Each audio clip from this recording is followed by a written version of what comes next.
Oddsockeaters has a tremendous idea for a plot. What if there was these strange little creatures, kind of looked like socks, kind of made up of socks, that would go about eating our socks, which is why we always ended up with just that spare one wondering where its partner had gone to.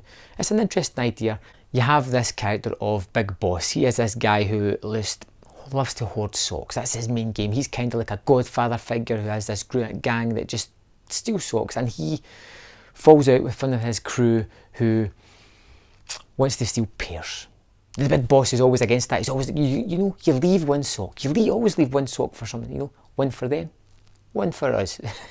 And then you have this guy who just wants to take everything. And they have a kind of falling out. Years later, Big Boss's grandson appears on the scene. He is a kind of cipher for us. He doesn't really understand this faction of collecting socks. Socks is what they eat, is nourishment, so they just want to take what they need. It's a kind of allegory again for how we look at Earth, how we always greed and want stuff, and we always want too much more than we can actually devour.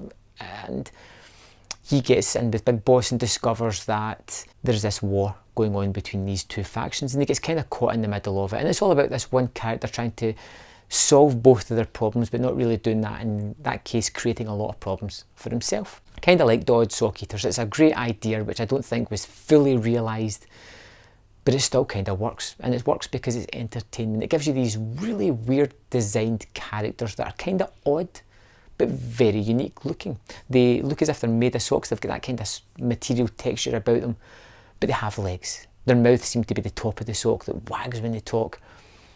And I really loved some of the design of the characters. The world that they're in sometimes looked really good, and sometimes looked as if it could have used one or two more passes in the design of it. But it's a very realised world, especially the way that the sock eaters move, who can see them, who can't. It's explained during a scene, and I felt, that seems very plausible.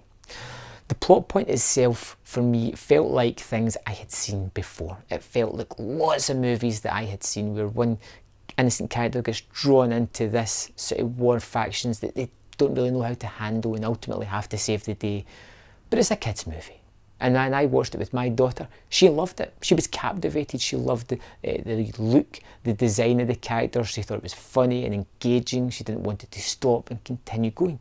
As an adult watching it, I didn't get quite the same response myself. I did have fun with it, but it's not something that I could live with being played countless times over and over like I could with, say, Inside Out. Still, the Oddsockeaters is different enough from a lot of the typical animated fare that you get that it's probably worth checking out at least once.